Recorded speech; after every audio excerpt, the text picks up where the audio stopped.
आज हम दो ऐसी क्लिनिकल कंडीशन के बारे में बात करेंगे जो कि साइकेट्रिक प्रैक्टिस में काफ़ी कॉमन उनकी प्रेजेंटेशन होती है और बाज़ कात जो जूनियर डॉक्टर्स होते हैं उनके लिए डिफरेंशिएट करना इस कंडीशन में कोमा होता है, उसके दरमियान डिफरेंशिएट करना समटाइम मुश्किल होता है। तो इस हवाले से कुछ क्लिनिकल क्लूज़ हैं। हम समझते हैं कि अगर उनको जहन में रखा जाए किसी भी कोमाटोज पेशेंट को एवेलुएट करने के लिए, तो इसमें बहुत ज़्यादा हेल्प हो सकती है टू डिफरेंशिएट बिटवीन स्टूपर जो कि एक साइकेट्रिक कंडीशन होती है और इसको डिफरेंशिएट हम आसानी से कर सकते हैं from coma due to any reason. It could be due to road traffic accident, medical condition, uncontrolled diabetes और दूसरी भी कई जो मेडिकल प्रॉब्लम होते हैं जिसकी वजह से पेशेंट जो है ना अपनी कॉन्शियसनेस लूज़ करते हैं और कोमा में चले जाते हैं। उससे डिफरेंशिएट हम इस चीज़ को कर सकते हैं।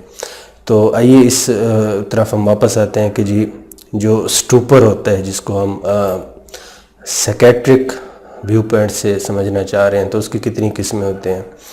इसकी कई किस्में हो सकती हैं। डिप्रेसिव स्टूपर हो सकता है, डिसोसिएटिव स्टूपर हो सकता है, इवन मीनिक स्टूपर भी रिपोर्टेड किया गया कि patient is bipolar and in classical mania and he और शी डेवलप्स स्टूपरस स्टेट। तो ये स्टूपर क्या होता है जो साइकेट्रिक कंडीशन के साथ प्रेजेंट करता है, इसको किस तरह डिफरेंशिएट करते हैं, इसी हवाले से सबसे पहले जो बुनियादी बात है वो जो है ना आई क्लोजर।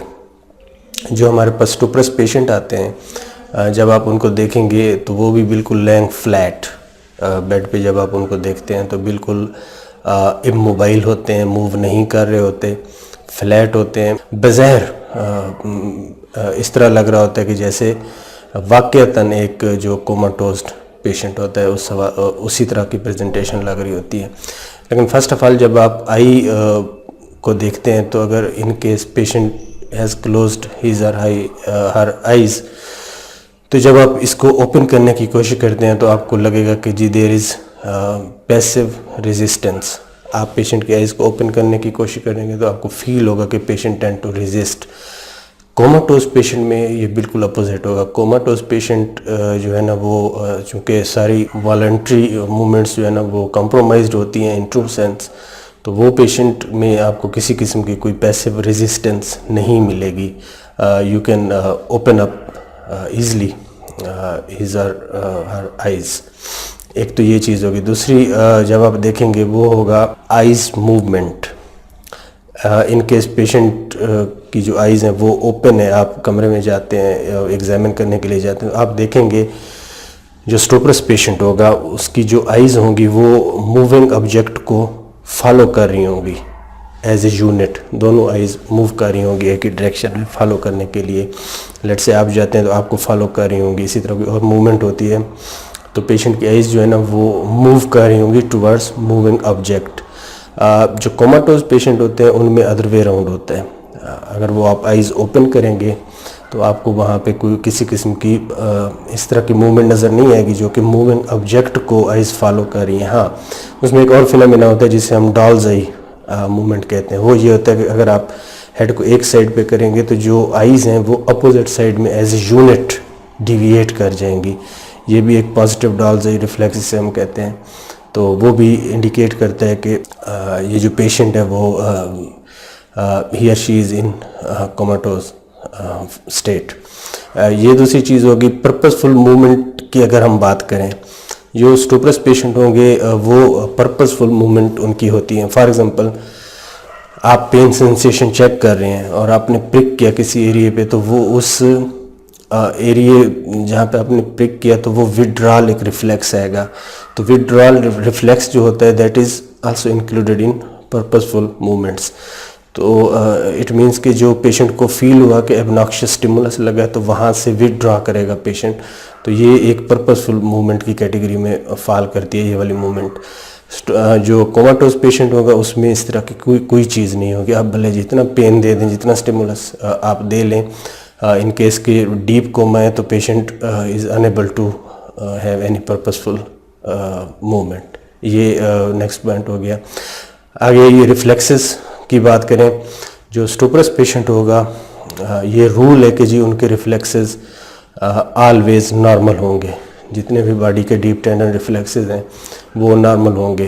कोमाटोज पेशेंट में दे कुड वेरी, वो उसमें वेरिएबल हो सकते हैं डिपेंडिंग अपॉन कॉज, जो उसकी कॉज होगी उसके हिसाब से वेरी कर सकते हैं। फॉर एग्जांपल स्ट्रोक का पेशेंट है उसके डिफरेंट आएंगे, आरटीए का पेशेंट है उसके डिफरेंट आएंगे। इस तरह आप कोई अगर ट्यूमर या ब्रेन एब्सेस का पेशेंट है उसके डिफरेंट आएंगे, ड्रग इंटॉक्सिकेशन है उसके डिफरेंट आएंगे, तो ये डिपेंड करता है। लेकिन स्टुपरस पेशेंट में नॉर्मल आएंगे। अगर इन केस आपने पेशेंट को एग्जामिन किया और वो स्टुपरस स्टेट में है, तो अगर रिफ्लेक्सेस नॉर्मल आ गए हैं तो it strongly points against coma.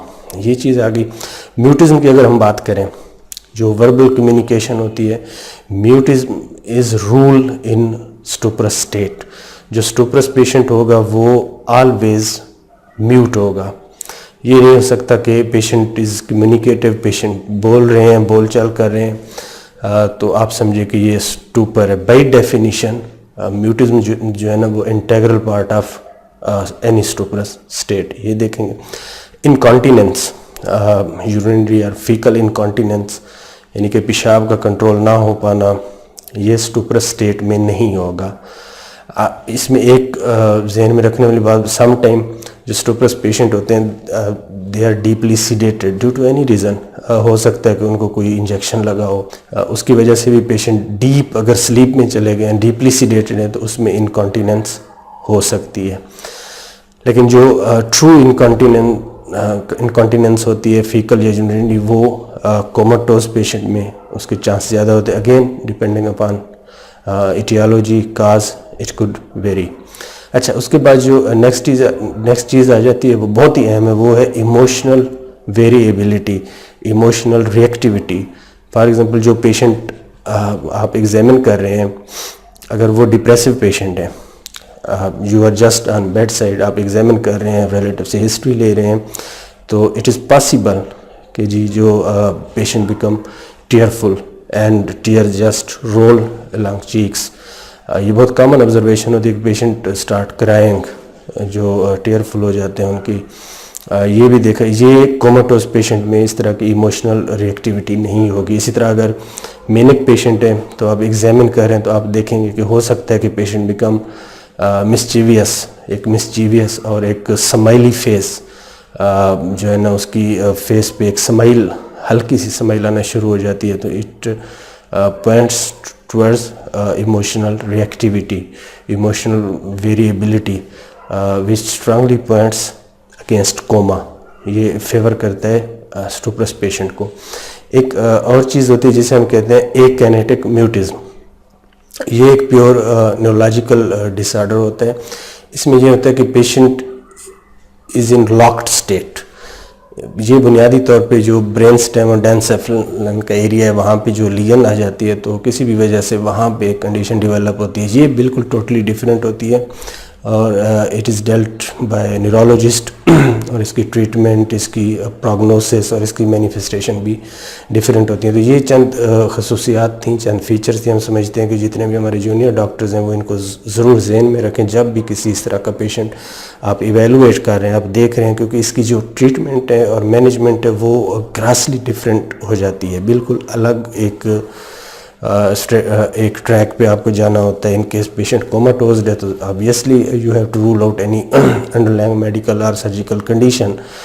अगर स्टुपरस है तो patient then you have to delineate whether it is part of depressive illness, bipolar illness, dissociative illness, तो वो आपकी जो ट्रीटमेंट होगी वो भी ड्रास्टिकली डिफरेंट हो जाएगी। तो इस हवाले से ये एक बहुत ही अहम चीज़ है। उम्मीद करते हैं कि इससे आपकी बहुत मदद होगी। शुक्रिया।